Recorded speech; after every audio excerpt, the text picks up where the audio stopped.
So, after amitosis and mitosis cell division, in this video we will discuss the meiosis cell division. meiosis কোষ বিভাজন আমরা আজকের ভিডিওতে দেখব। ছবিতে দেখো মাইটোসিস কোষ বিভাজনের বেসিক কনসেপ্ট আর তার পাশে মায়োসিস কোষ বিভাজনের বেসিক কনসেপ্টটা দেয়া আছে মানুষের ক্ষেত্রে। 46 যে নাম্বারটা তোমরা জানো ওটা হিউম্যান ক্রোমোজোম নাম্বার পার সেল। হিউম্যানদের প্রত্যেকটা সোম্যাটিক সেল বা দেহকোষে ক্রোমোজোম নাম্বার 46। মাইটোসিসে কি হচ্ছে, সোম্যাটিক সেল ডিভিশন, দেহকোষ বিভাজন। সেখানে 46 ক্রোমোজোম নিয়ে একটা কোষ যখন ডিভাইড করছে করে দুটো সেল তৈরি করছে, তখন 46 ক্রোমোজোম নাম্বারটা ইকুয়ালি দুটো সেলে ডিস্ট্রিবিউটেড হচ্ছে। That means the chromosome number of the mother cell and the two daughter cells remain the same. কিন্তু মায়োসিসে দেখো একদম ওপরে 46টা ক্রোমোজোম, সেখান থেকে আলটিমেটলি 4 সেলস তৈরি হচ্ছে। এটাও একটা বেসিক ডিফারেন্স। মাইটোসিসে দুটো সেল তৈরি হয়, মায়োসিসে মাদার সেল থেকে 4টে সেল তৈরি হয়। এই 4 সেলের মধ্যে দুবার ডিভিশন হয়। ফার্স্ট টাইম যখন ডিভিশন হচ্ছে মাদার সেলটা দুটো সেলে ডিভাইড হচ্ছে এবং তখনই the chromosome number reduced or it becomes half of the number of mother sell. তাহলে মাদার সেলে 46 খানা ক্রোমোজোম আছে, ফার্স্ট টাইম যখন ডিভিশন হলো তখনই ক্রোমোজোম নাম্বারটা হাফ হয়ে in case of humans the chromosome number becomes 23 in each two cells. তারপরে ওই দুটো ডটার সেল এগেইন ডিভাইড করছে, সেকেন্ড মায়োটিক ডিভিশন বলছে সেটাকে। সেই সেকেন্ড মায়োটিক ডিভিশনটা এক্স্যাক্টলি লাইক মাইটোসিস, ঠিক যেন ওই দুটো সেলে এবার মাইটোসিস ডিভিশন হচ্ছে। তখন কি হয়, মাইটোসিসে ক্রোমোজোম নাম্বারটা সেম থাকে, তাহলে 23 দুটো সেলেই চলে আসছে। আর পরের সেকেন্ড সেলটা থেকেও যে দুটো সেল হচ্ছে সেখানেও 23 ক্রোমোজোম নাম্বার। এটা হলো বেসিক কনসেপ্ট। এখানে ক্রোমোজোম নাম্বারগুলো হাফ হয় কেন এগুলো তোমরা জানো, এগুলো নিয়ে আমি আর ডিটেলে যাচ্ছি না, কারণ ক্রোমোজোম নাম্বারটা হাফ হয় because of meiosis cell division প্রসেসে আমরা জানি গ্যামেট তৈরি হয়, যেটাকে বলে জনন কোষ। অর্থাৎ মেল বডিতে স্পার্ম তৈরি হয়, ফিমেল বডিতে ওভারি থেকে ওভাম তৈরি হয়। তা সেই কারণে স্পার্ম অ্যান্ড ওভামে ক্রোমোজোম নাম্বারটা হাফ থাকলে পরে যখন স্পার্ম অ্যান্ড ওভাম ইউনাইটস তখন that means fertilization occurs one, তখন 23 + 23 again the zygote becomes 46 which is the human somatic cells chromosomes number. তো এই হলো বেসিক কনসেপ্ট। তো চলো মায়োসিস, আজকে আমরা মায়োসিস সেল ডিভিশনটা দেখব আগের দুটো ভিডিওর মতোই, অ্যামাইটোসিস মাইটোসিস যেমন দেখেছিলাম সেটা। মায়োসিস সেল ডিভিশনটা দুটো ফেজে হয়, যেটা তখন ছবিতে দেখাচ্ছিলাম। একটাতে ক্রোমোজোম নাম্বারটা হাফ হয় আর একটা ইকুয়ালি ডিভাইড হয়। ফার্স্ট ফেজে ক্রোমোজোম নাম্বারটা হাফ হয়ে যায়, তার জন্য এটাকে বলা হয় reductional division. Reductional division, reduction means আমরা জানো রিডাকশন সেল হয়, দ্যাট মিনস নাম্বারটা কমে যাচ্ছে। সো রিডাকশনাল ডিভিশন এটা ফার্স্ট ফেজে হয়। সেকেন্ড ফেজে যখন ওই দুটো সেল তৈরি হবার পর আবার ডিভিশন হয়, সেটা একদম এক্স্যাক্টলি লাইক মাইটোটিক ডিভিশন আমি যেটা বলেছিলাম। তো সেকেন্ড ফেজটা হলো মাইটোটিক ডিভিশন। তাহলে reductional division where one mother cell gives rises to or divides into two daughter cells which contain the chromosome numbers which are half of the mother cell's chromosome number. তাহলে mother সেলের chromosome number যদি 2n হয়, daughter সেলগুলোতে chromosome number 2n এর half n করে হবে in each daughter sales, যেটা আগের ছবিতে তোমরা দেখলে। এরপরে প্রত্যেকটা daughter cell second time division হবে মাইটোটিক ডিভিশন, এবং each daughter cell will give rise to another two daughter cells. As this is mitotic division, তাহলে এই ক্ষেত্রে n নাম্বার অফ ক্রোমোজোমস সেটা nই থাকবে, এটা কিন্তু আর n/2 হয়ে যাবে না, নাম্বারটা ইকুয়াল থাকবে because it is mitotic division. তো প্রত্যেকটা ডটার সেল থেকে আরো দুটো করে ডটার সেল তৈরি হবে যাদের ক্রোমোজোম নাম্বারটা সেম থাকবে, দ্যাট মিনস n। এটা exactly mitotic division. Each daughter cells contain n number of chromosomes.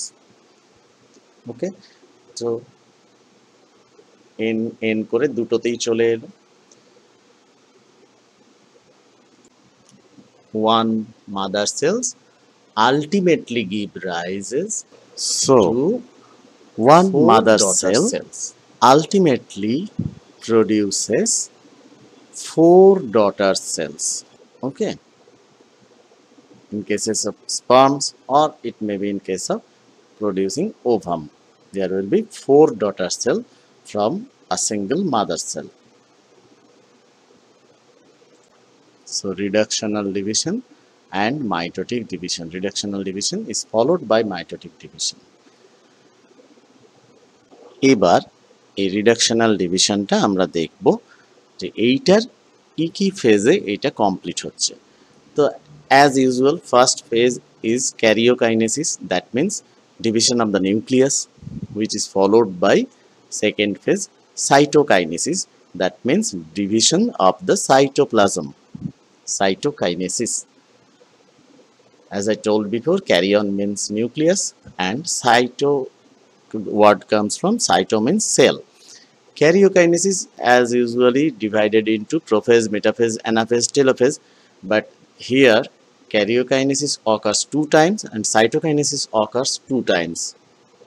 So in the reductional division we will say this karyokinesis is karyokinesis 1, and in mitotic division, that means that in second phase of meiosis cell division, there will be second karyokinesis, that is karyokinesis 2, and second cytokinesis, that is cytokinesis 2. Cytokinesis 2. I hope it is visible to you. Cytokinesis 2, karyokinesis 2. Now this karyokinesis 1 is divided into prophase, metaphase, anaphase, telophase, but as it is karyokinesis 1, so the prophase will be prophase 1, then the metaphase will say it that metaphase 1. So metaphase 1 or first metaphase, first prophase, first metaphase, or prophase 1, metaphase 1, then comes anaphase. So anaphase 1, anaphase 1, and finally the last stage of karyokinesis is telophase. So it is telophase 1, and then first karyokinesis or karyokinesis 1 is completed by telophase 1, which is followed by cytokinesis 1. Okay.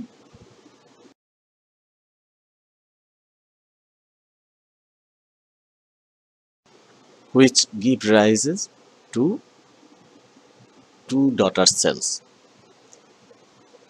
after cytokinesis 1. So after that mitotic division begins and karyokinesis 2 and cytokinesis 2 is done, ultimately creating four daughter cells with half number of chromosomes. Now the prophase 1, it is further subdivided into 5 different phases. You may call it sub phases or 5 different phases. So let us write the names of these 5 phases. The first phase, the name of the first phase is leptotene. Leptotene. Then comes the second phase, which is called zygotene. You know the term zygote, where two cells united. The names from zygotene. After that, the third phase is pachytene, or you may call it pachytene or pachytene. The fourth phase of prophase 1 is diplotene. Diplotene, which is followed by the fifth and the last phase of prophase 1, that is known as diakinesis. So after diplotene, the prophase 1 is completed by the diakinesis. So leptotin, zygotin, pachytene, diplotin, diakinesis. These 5 subphases completes the prophase 1, and then after these 5 subphases the metaphase 1 begins, then anaphase. So let us discuss with these first phases, 5 phases of the prophase 1. Leptotin. This is the first phase of prophase 1. Let us draw a rough sketch of a cell, as you have seen in the previous videos also. This is just for your understanding. So a simple sketch, a cell carrying a nucleus, and these two, you have already known these organelles. They are known as centrioles, arises from the centrosome organelles. The centrioles give rises to the spindle fibers with the microtubules, and they comes towards the opposite ends forming the spindle. This is the nucleolus, and at first we will see at the leptotin there are chromatins, and the leptotin is actually the prophase, so beginning of the prophase 1. So what happens in all the prophases in mitosis, here it also will happen, that is the chromosome condensation. So actually condensation of the chromatins which give rises to the chromosome. So this is the chromatin condensation, as you have known already in mitotic prophase. So chromatin condensation is the beginning of the leptotin. What leptotin progresses, and we'll see what happens at the late leptotin. Let us draw the cell, the nuclear membrane, and again the nucleolus, and it already created the fixed number of chromosomes, and these chromosomes at the beginning phase of the prophase 1, they accumulated at their centromere region, and they looks like a flower bouquet. Chromosome গুলো তাদের centromere অঞ্চলে একসাথে একত্রিত হয়ে chromatid গুলো এমন ভাবে উঠে থাকে যে ফুলের বোকের মতো তাদের দেখতে লাগে। তো এই ফ্লাওয়ার বোকে আর ফুলের বোকের মতো দেখতে লাগে বলে এদের বলা হয় bouquet chromosome, chromosome bouquet. And এই যে স্টেজটা যেখানে ক্রোমোজোম গুলো একটা ফ্লাওয়ার বোকের মতো দেখতে হয়, এই অবস্থাটাকে বলা হয় bouquet stage. Let us write this. This is known as bouquet stage, যেটাকে আমরা বাংলায় বলি পুষ্পস্তবক, বোকেকে। সো এটা বোকে স্টেজ, যেখানে ক্রোমোজোম গুলো তৈরি হয়ে গেছে, ক্রোমাটিন কন্ডেনসেশন হয় এবং তারা দেখতে লাগছে একটা ফ্লাওয়ার বোকেটের মতো। এটা লেপটোটিনের লাস্টের দিকে হয়। এরপরে আস্তে আস্তে লেপটোটিনের পরের যে ফেজটা জাইগোটিন, সেটা শুরু হবে। এটা হলো late leptotene. Zygotin, the second phase of prophase 1. As I have said earlier, zygotin word comes from the word zygote, where two gametes unites. Here we will see that two chromosomes will unite. All the homologous chromosomes will united to form a pair. That is, the phase is known as zygotin. So let us draw the nucleus. Nucleolus is slightly disappearing here, and the chromosomes have already taken their structure. We can see as or identify these as the chromosomes, and they are scattered within the nucleus. জাইগোটিনের শুরুতে আমরা এরকম দেখছি যে ক্রোমোজোমগুলো তৈরি হয়ে গেছে আর তারা নিউক্লিয়াসের মধ্যে ঘুরে বেড়াচ্ছে। নিউক্লিয়ার মেমব্রেন, নিউক্লিওলাস কিন্তু স্টিল ভিজিবল এখন।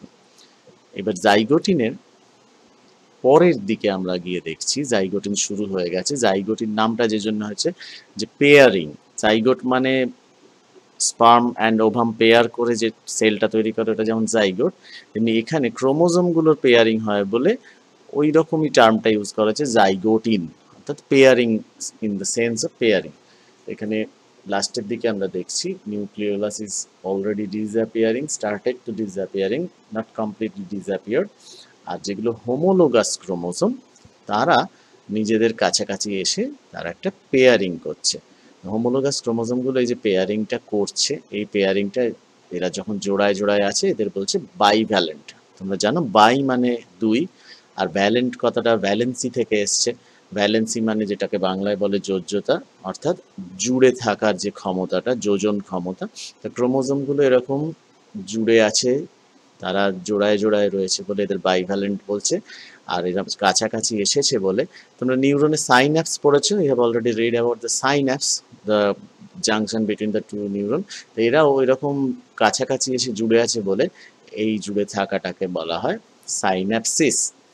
এই সাইন্যাপসিস ফর্মেশন করছে, অর্থাৎ এরা বাইভ্যালেন্ট হয়ে জুড়ে থাকছে কাছাকাছি। এদের জন্য এদের মধ্যে একটা কানেকশন তৈরি হয় যাতে করে এরা জুড়ে থাকে, একটা কেমিক্যাল অ্যাট্রাকশন তৈরি হয়। এই জুড়ে থাকা যে অবস্থাটা রয়েছে in this stage is called, which is the synapsis forming the synapsis, this stage is called or this complex is called the synaptonymal complex. That means in synaptonymal complex we will see the synapses between the bivalent chromosomes. এই ক্রোমোজোমগুলোকে bivalent বলছে, পরে এগুলোকে tetrad বলা হবে যখন এদের ক্রোমাটিডগুলো আবার এক একটা ক্রোমাটিড লম্বালম্বিভাবে চিরে যাবে, যেটা আমরা দেখেছিলাম মাইটোসিসের ক্ষেত্রেও। তখন টোটাল 4টে দেখে মনে হবে, সেই জন্য 4 মানে টেট্রা মানে 4, সেখান থেকে টেট্রাড কথাটা আসবে, এটা আমরা পরে দেখব। আপাতত আমরা জাইগোটিনে দেখতে পাচ্ছি যে সাইনাপটোনিমাল কমপ্লেক্স তৈরি হয়ে গেছে, গিয়ে হোমোলোগাস ক্রোমোজোমগুলো তারা পেয়ার তৈরি করেছে। তাহলে লিখে দেওয়া যাক homologous chromosomes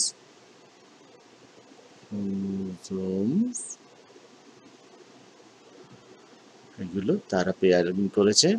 so homologous chromosomes paired by synaptonymal complex.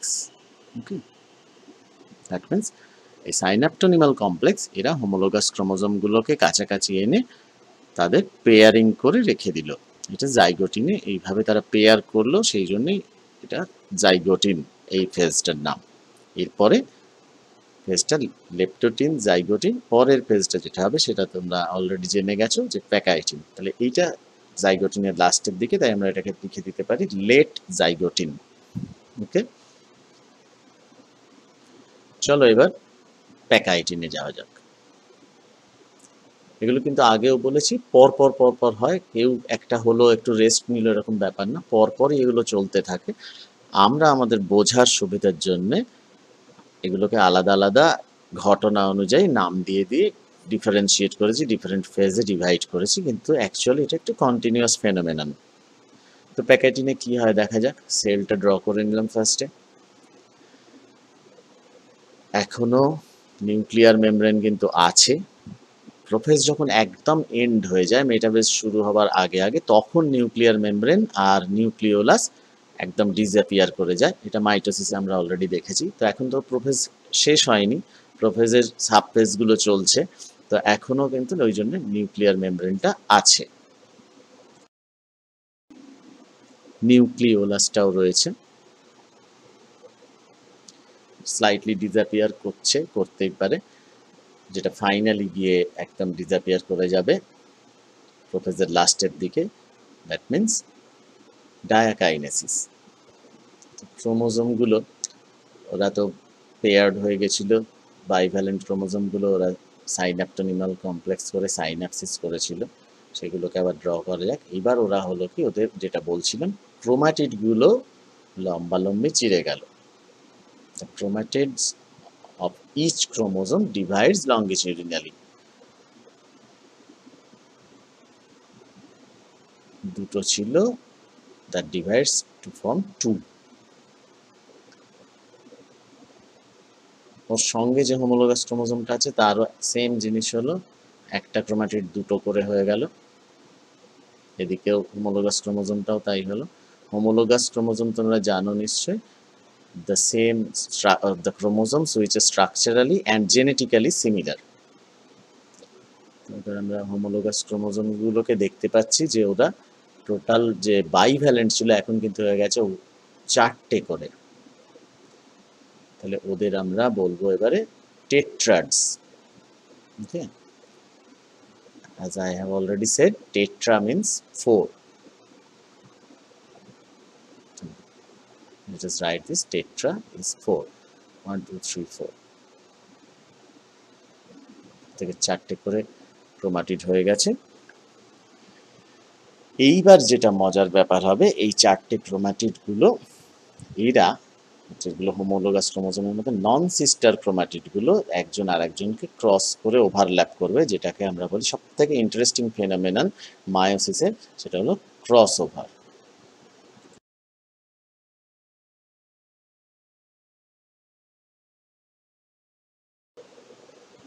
চলো আবার ড্র করে নেওয়া যাক, ক্রস ওভারটা একটু এঁকে দেখে নেওয়া যাক, বুঝে নেওয়া যাক। নিউক্লিওলাস স্টিল ডিসঅ্যাপিয়ারিং, যত ফেজটা এগোচ্ছে নিউক্লিওলাস তত ছোট হচ্ছে, ডিসঅ্যাপিয়ার করছে। এদিকে যে টেট্রাডগুলো আছে, টেট্রাডগুলোর মধ্যে যে ক্রোমাটিডগুলো সেম সেন্ট্রোমিয়ার থেকে তৈরি হয়েছে, সেম সেন্ট্রোমিয়ারে কানেক্টেড, তারা সিস্টার।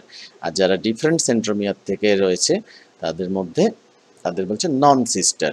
তাহলে ডিফারেন্ট কালারের যে ক্রোমাটিডগুলো তারা নন সিস্টার, আর সেম কালারের ক্রোমাটিডগুলো তারা সিস্টার ক্রোমাটিড, কারণ তাদের সেন্ট্রোমিয়ারটা সেম। অর্থাৎ সেন্ট্রোমিয়ারটাকে যদি মাদার ধরে নিই, তাহলে সেম মাদার থেকে সেম কালারের দুটো ক্রোমাটিড তারা সিস্টার, আর ডিফারেন্ট কালারের সেন্ট্রোমিয়ার থেকে দুটো ক্রোমাটিড, দুটো ডিফারেন্ট সেন্ট্রোমিয়ারের দুটো ডিফারেন্ট কালারের ক্রোমাটিড, তারা নন সিস্টার। এইবার যেটা আমি ড্র করছি সেটা হলো নন সিস্টার ক্রোমাটিডগুলো, তারা একজন আর একজনকে ওভারল্যাপ করে চলে গেল। তাহলে এই যে ওভারল্যাপিংটা, এটাকেই বলছে crossing over or cross over. Cross ওভারের সময় এরা যে ইংলিশ এক্স লাইক একটা স্ট্রাকচার তৈরি করে, এই এক্স লাইক স্ট্রাকচারটাকে বলা হয় কায়াজমাটা ইন সিঙ্গুলার ফর্ম, আর প্লুরাল ফর্মে এটাকে বলে কায়াজমা। এই এক্স লাইকটা প্লুরাল একটা আজমা, আর একটা সিঙ্গল এক্স স্ট্রাকচারকে যদি দেখি তাহলে কায়াজমাটা।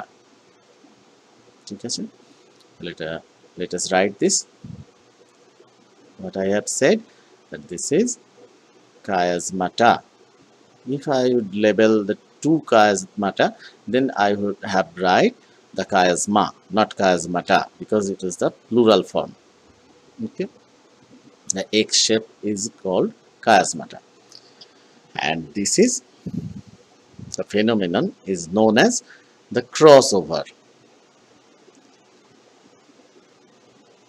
The crossovering or crossing over, এখানেই কিন্তু এই ক্রোমোজোমের যে ফ্র্যাগমেন্টগুলো ওগুলো এক্সচেঞ্জ হয়, অ্যান্ড তাতে জেনেটিক মেটেরিয়ালটাও এক্সচেঞ্জ হয়। তো এটাই হলো লেট প্যাকাইটিন। দেখো এখানে একটা ছবিও দিয়ে দিয়েছি আমি, সেই ছবিতে দেখা যাচ্ছে যে ক্রোমোজোমগুলো কিভাবে ক্রস ওভার করছে। ঠিক আছে, চলো এবারে diplotene.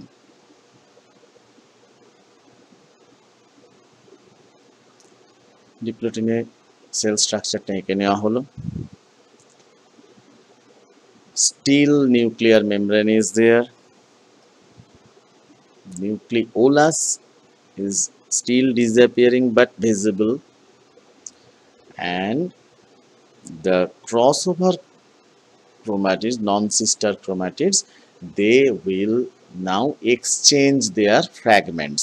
So they will mix up the non-sister chromatid which crossed each other. They will exchange their fragments, and the non-sister crossed up non-sister chromatids will become a mixed chromatid, which is a very much interesting phenomenon of meiosis cell division, which is the reason for the variation or appearance of new characteristic features due to this phenomenon as the chromosomes are exchanging their genetic materials. So here is a chance of variation. In both non-sister chromatids, what happens in pachytene, they have exchanged their chromatids. So I have used different color. Actually the chromosomes, remember, actually the chromosomes are not like this orange, blue, etc, etc. This is not like that. Chromosomes are colored in pink under microscope, but here for better understanding I have used different inks so that you could understand easily. What I have said, the nucleus is still visible, nucleolus, but it is disappearing. So ডিপ্লোটিনে আমরা কি দেখছি যে ক্রোমোজোমগুলো তাদের খণ্ড বিনিময় করেছে, অর্থাৎ তারা তাদের খণ্ড হয়ে গিয়ে যেখানে ক্রসওভারটা হয়েছিল সেখান থেকে তারা তাদের খণ্ডগুলো এক্সচেঞ্জ করেছে, যেটা নতুন বৈশিষ্ট্য তৈরি করতে হেল্প করে। এটা মায়োসিস সেল ডিভিশনের সবথেকে গুরুত্বপূর্ণ একটা তাৎপর্য, very important significance of meiosis cell division. Okay, এটা এক্সচেঞ্জ হলো সেগমেন্ট ক্রোমোজোমের ক্রোমাটিক পোরশন থেকে।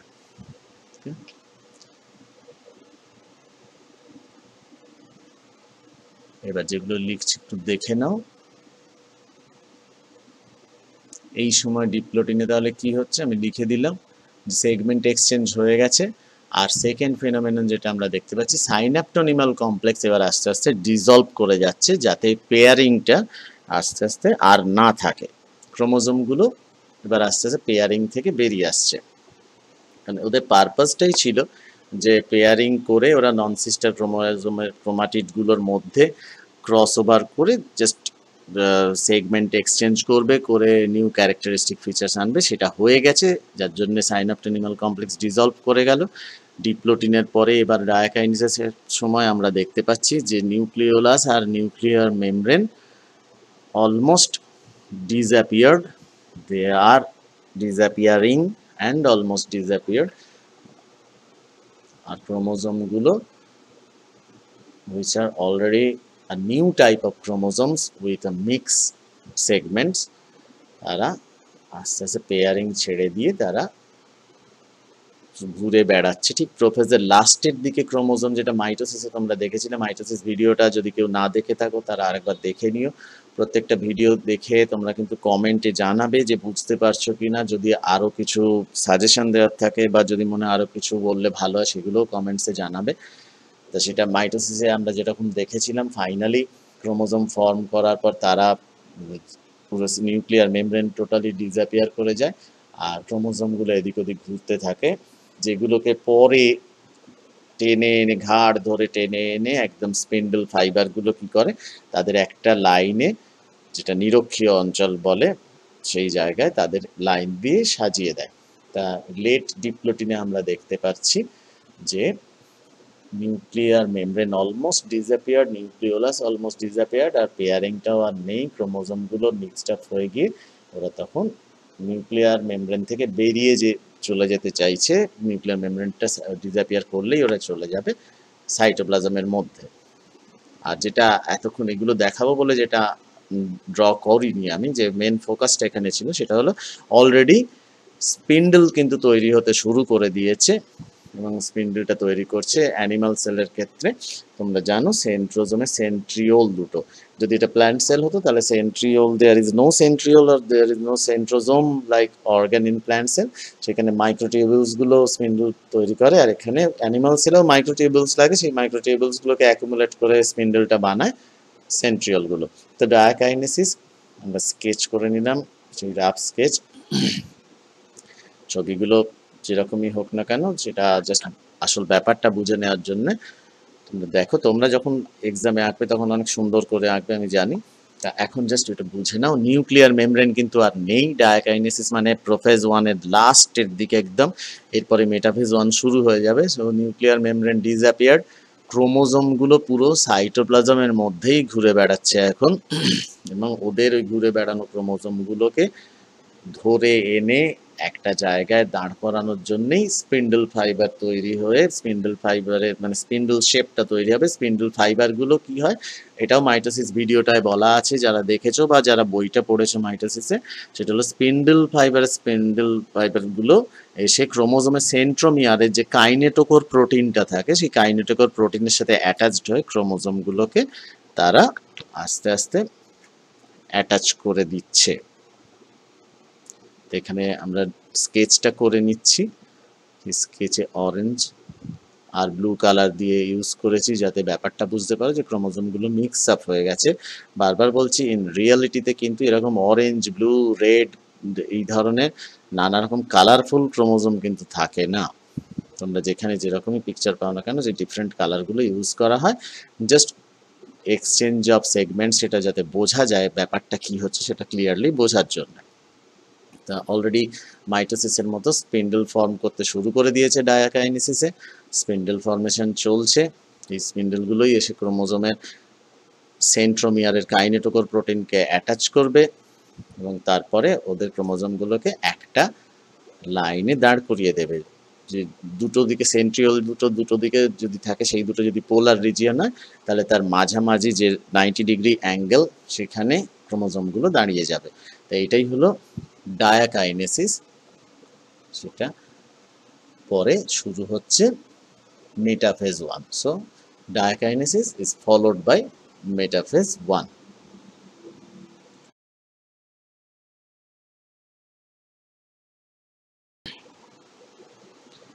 তো চলো এবার মেটাফেজ ওয়ান এটা নিয়ে একটু গল্প করে নিই। মেটাফেজ ওয়ান অ্যাগেন সেলটা ড্র করে ফেললাম আমরা, outer cell membrane. Nuclear membrane আর ড্র করবো না কারণ ওটা ডিসঅ্যাপিয়ার করে গেছে, নিউক্লিওলাস নয়। এখন আমরা কি ড্র করব, আমাদের যেটা তৈরি হয়ে গেছে অলরেডি সেটা হলো স্পিন্ডল। আমরা এখানে যে সেলটা ইমাজিন করে নিয়েছি, just let us imagine that in our cell there is 4 chromosomes, মানে টোটাল নাম্বার অফ ক্রোমোজোমস আর 4। সো যখন এখানে ক্রোমোজোম নাম্বারটা হাফ হবে তখন ইচ সেলে ক্রোমোজোম নাম্বারটা হয়ে যাবে 2 করে। half of 4 is 2, that means 2n will become n। তো যেটা হয়েছে ওদের আগে এঁকে ফেলা যাক ক্রোমোজোমগুলোকে, ডিফারেন্ট ভ্যারিয়েন্ট ক্রোমোজোমস। একটা সাইডে ক্রোমাটিড ফুল ব্লু কালার, আর একটা সাইডে chromatid blue and orange. Similarly এদিকে লেফট সাইডেও তাই, একটা সাইডের ক্রোমাটিড ফুল অরেঞ্জ আর একটা সাইডের ক্রোমাটিডের অরেঞ্জের সঙ্গে বাকি পোর্শনটা থাকবে ব্লু। অরেঞ্জটা হাফ আর ব্লুটা, এইগুলোই ক্রস ওভারে হয়ে গেছে অলরেডি। যারা স্কিপ করে করে যদি কেউ দেখো তাহলে এটা কেন বুঝতে না পারলে তারা আবার একটু রিওয়াইন্ড করে ক্রস ওভার ব্যাপারটা কি দেখে নিও। স্কিপ করে দেখলে এমনি ঠিকঠাক কিছুই বুঝবে না, পুরোটা প্রথম থেকেই দেখতে হবে। আর সঙ্গে অবভিয়াসলি বইটা কিন্তু পড়তেই হবে, এটা জাস্ট আইডিয়াগুলো তৈরি করে দেওয়ার জন্য। কিন্তু তোমাদের মেন যে জিনিসটা দরকার সেটা হলো বইটা পড়া, যেটা টেক্সট বই। তো চলো সেন্ট্রোমিয়ার থেকে আমরা জানি স্পিন্ডল ফাইবারের মধ্যে কিছু স্পিন্ডল ফাইবার আছে, সেই স্পিন্ডল ফাইবারগুলো ক্রোমোজোমের সেন্ট্রোমিয়ারের কাইনেটোকর প্রোটিনের সাথে অ্যাটাচড হয়। সেই স্পিন্ডল ফাইবারগুলোকে আমরা বলি যে ক্রোমোজোমাল ফাইবার। আর কিছু spindle fibre without attaching the chromosomes, they just go for one side or one pole to another pole. These chromosomes fibers are known as, these are spindle fibers. Two types of spindle fibers which are not connected with the chromosomes, they are known as continuous fiber, and which are connected with the chromosomes, they are known as chromosomal fibers. So ক্রোমোজোমের কাইনেটোকোরের যে ফাইবারগুলো রয়েছে তারা chromosomal fibre. এগুলো স্পিন্ডলের দুটো type of spindle fibre, এগুলো আমরা মাইটোসিসের ভিডিওতে already দেখে নিয়েছি। যারা দেখোনি তারা মাইটোসিসের ভিডিওটা একবার দেখে নিও, তাহলে বুঝতে পেরে যাবে। অবভিয়াসলি পরপর ভিডিওগুলো দেখাটাই বেটার, একটার সঙ্গে আর একটা এতটাই লিঙ্ক যে একটা দেখলে তখন আর একটা পরেরটা বুঝতে সুবিধে হবে। ভিডিওগুলো আমি আপলোড করছি ওই কারণে একটার পরে আর একটা, মাইটোসিস তারপরে মাইটোসিস করেছি তারপরে মায়োসিসটা করছি, এই কারণে যে একটা থেকে আর একটার কনসেপ্টটা বিল্ড আপ করবে। তো মেটাফেজ ওয়ানে আমরা দেখলাম ওরা ক্রোমোজোমগুলো অ্যাটাচড হয়ে একটা লাইনে এসছে, এবং মেটাফেজের ওয়ানের পরে যেটা হয় সেটা আমরা জানি সেটা হচ্ছে অ্যানাফেজ 1। এই অ্যানাফেজে ক্রোমোজোমগুলো যেহেতু সেন্ট্রোমিয়ার রিজিয়নে একটা টান পড়ে, তার জন্য ক্রোমোজোমগুলোর চেহারাটা হয় ভি এল এইরকম শেপের, কারণ সেন্ট্রোমিয়ারটা আগে বেরিয়ে যায়। এটা তোমরা জানো ল অফ নিউটনস, তো সেখানে যে জায়গাটা আগে টান পড়ে সেই জায়গাটা আগে বেরিয়ে যায়। বাকি যে কেউ যদি এই ধরো তোমাকে কোমর ধরে একটা টান মারে, তোমার হাত আর পা দুটো বাইরের দিকে বেরিয়ে থাকবে। আচ্ছা, সেই রকম ক্রোমোজোমগুলোকে দেখতে মনে হচ্ছে যে ওদের ধরে টানছে আর ওরা দুটো হাত পা ছড়িয়ে পিছিয়ে যাচ্ছে, ব্যাকওয়ার্ডলি চলে যাচ্ছে, ঠিক ওইটাই হয়। তো ক্রোমোজোমগুলো ব্যাকওয়ার্ডলি যাচ্ছে, এটাই এই রকম চেহারা দেখলেই বোঝা যায় ক্রোমোজোমগুলোর মধ্যে ডিস্টেন্স তৈরি হয়ে গেছে। এইখানে একটা ডিফারেন্স আছে, সেটা হলো মাইটোসিসে এই ক্রোমোজোমগুলো কিন্তু ডাবল হয়ে গেছিল, মানে এরা সেন্ট্রোমিয়ার রিজিয়নে ডিভাইড করে গেছিল, গিয়ে নাম্বার অফ ক্রোমোজোম ডাবল হয়েছিল। মানে যদি 4খানা ক্রোমোজোম নিয়ে আমরা দেখি তাহলে ক্রোমোজোমগুলো 8 হয়ে গেছিল ফার্স্টে, তারপর তারা অপোজিট পোলে অপোজিট ডিরেকশনে চলে গিয়েছিল। তা 4কে ডাবল করে 8কে আবার হাফ করলে 4, যার জন্য ক্রোমোজোম নাম্বারটা মাইটোসিসে সেম ছিল। এখানে কিন্তু ক্রোমোজোমগুলো ডাবল হচ্ছে না, দ্যাট মিনস সেন্ট্রোমিয়ার থেকে ডিভাইড করে ডটার ক্রোমোজোম তৈরি করছে না। ডটার ক্রোমোজোমের ব্যাপারটা আমরা মাইটোসিসে অলরেডি দেখিয়েছি, তো এখানে ওরকম কিছু ঘটছে না। এখানে জাস্ট ইন্ডিভিজুয়াল ক্রোমোজোমগুলো, হোমোলোগাস ক্রোমোজোমগুলোর মধ্যে একটা ক্রোমোজোম একদিকের পোলে যাচ্ছে, তো একটা ক্রোমোজোম অপোজিট পোলের দিকে চলে যাচ্ছে। জাস্ট হোমোলোগাস ক্রোমোজোমগুলো তারা সেপারেট হয়ে অপোজিট পোলের ডিরেকশনে যাচ্ছে। তাদের মাঝখানে as usual interzonal fibre appear করছে, সেই ইন্টারজোনাল ফাইবারগুলোর লেন্থ বাড়ছে। আর chromosomal fibre of the spindle যে ক্রোমোজোমাল ফাইবারগুলো আছে তাদের লেন্থটা কমছে, তাহলে ক্রোমোজোমাল ফাইবারের লেন্থটা কমছে আর ইন্টারজোনাল ফাইবার অ্যাপিয়ার করে তাদের লেন্থটা বাড়ছে। এই দুটো সেম রিজনের জন্য, দুটো রিজন একসাথে হচ্ছে বলে ক্রোমোজোমগুলো দুটো অপোজিট ডিরেকশনে অপোজিট পোলের দিকে মুভমেন্ট করছে। তা এইভাবে অ্যানাফেজ 1টা হচ্ছে। এই মেটাফেজ 1, অ্যানাফেজ 1 এগুলো একদম যেরকম মাইটোসিসে তোমরা দেখেছো সেইভাবেই হচ্ছে। এগুলো যদি ডিটেলসে মনে হয় এটা আরেকটু ডিটেলসে বুঝলে ভালো হতো, সেই ডিটেলসটা মেটাফেজ মাইটোসিস যে ভিডিওটা আছে সেই ভিডিওটা দেখলে পুরো ডিটেলসটা পেয়ে যাবে। আমাদের আজকের ভিডিওতে যেটা নতুন জিনিস ছিল সেটা হলো প্রোফেজ 1-এর যে 5টা ফেজ ছিল সেখানে ক্রসিং ওভার দেখানোটা, বাকিগুলো সেম আস্তে আস্তে সরে যাচ্ছে ক্রোমোজোমগুলো অ্যানাফেজ 1। অ্যানাফেজ 1-এর পরে যখন লেট অ্যানাফেজের দিকে একদম দুটো অপোজিট পোলে চলে আসবে, আমরা জানি এটা।